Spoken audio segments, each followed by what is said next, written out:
اور علماء اکرام اور تمام جتنے مہمان ہیں اور عزیز طلباء، اللہ تبارک و تعالیٰ کا یہ قرآن ہم کو دے کر اللہ کا ہم پر بڑا احسان ہوا۔ یہ قرآن ہمارے نبی صلی اللہ علیہ وسلم کا معجزہ ہے۔ بہت سارے معجزات تھے، کرامات تھی آپ کی، اس میں سب سے بڑا معجزہ اگر کوئی ہے تو وہ قرآن کریم ہے۔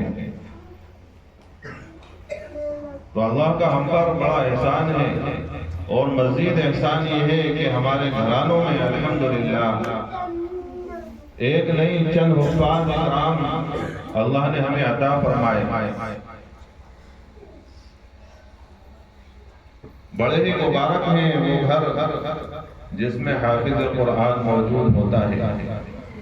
مولانا صلاح الدین سیفی دامت برکاتہم ایک جلسے میں ایک مثال دے کر فرمایا کہ کوئی آدمی کہیں نوکری کرتا ہے، مالک خوش ہو کر اس کو انعام کے طور پر ایک بڑا چیک دیتا ہے، مثلا 1 کروڑ کا اس کو چیک دے دیتا ہے کہ آپ نے سال بعد بہت اچھی ڈیوٹی نبھائی، محنت کی، آپ نے ہماری میل کو، فیکٹری کو بلندیوں پر لے گئے، آپ کو انعام کے طور پر یہ 1 کروڑ روپے کا چیک دیا جاتا ہے۔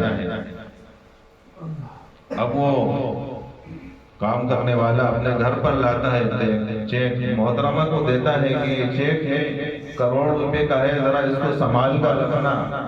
اب محترمہ 1 کروڑ کا چیک وہ بھی فری فنڈ میں انعام کے طور پر مل گیا، اب وہ کیسے رکھے گی؟ اس کو بچوں کو دے دے گی؟ نہیں، بلکہ وہ حفاظت سے اپنے صندوق میں رکھے گی، اپنے گودریج الماری میں رکھے گی۔ کیوں رکھے گی؟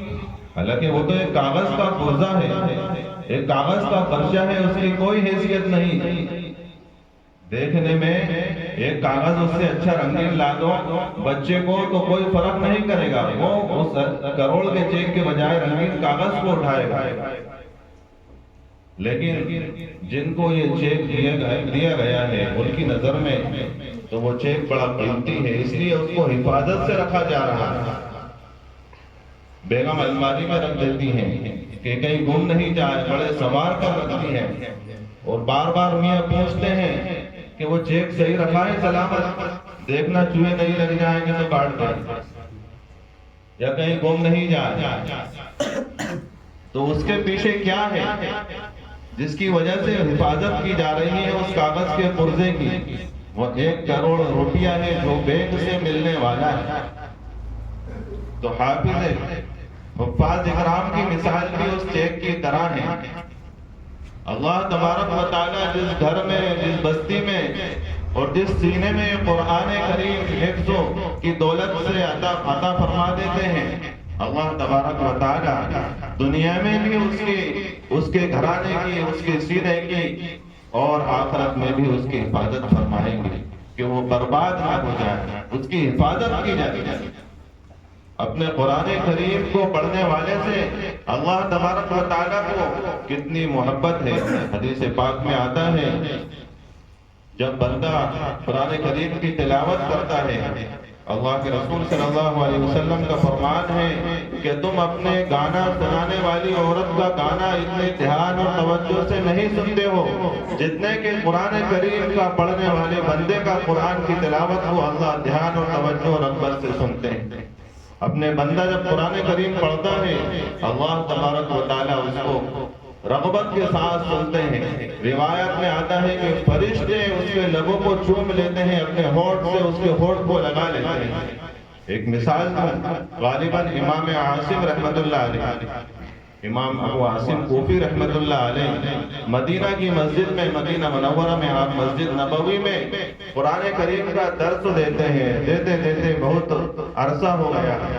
اللہ کے لیے قرآن کریم کا درس دے رہے ہیں، اللہ کی کتاب کو لوگوں کے بچوں کے سینے میں اتار رہے ہیں۔ ایک روز اللہ کے رسول صلی اللہ علیہ وسلم آپ کے خواب میں زیارت ہوتی ہے، فرماتے ہیں اے عاصم ادھر آ، قریب آ، اپنا منہ کر، تو میری مسجد میں تو اللہ کے قرآن کو پڑھاتا ہے، میں تیرے لبوں کو میں چوم لیتا ہوں۔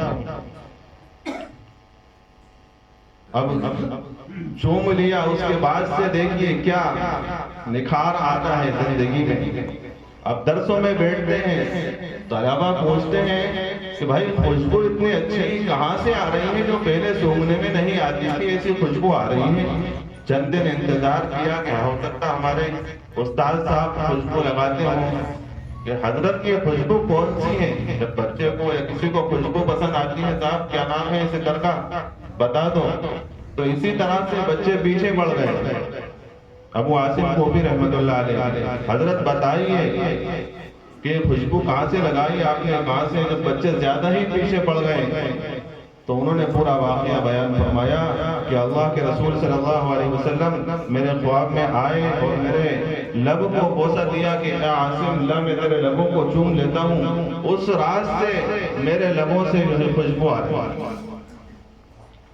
یہ قرآن ہے، یہ قرآن ایسی چیز نہیں ہے۔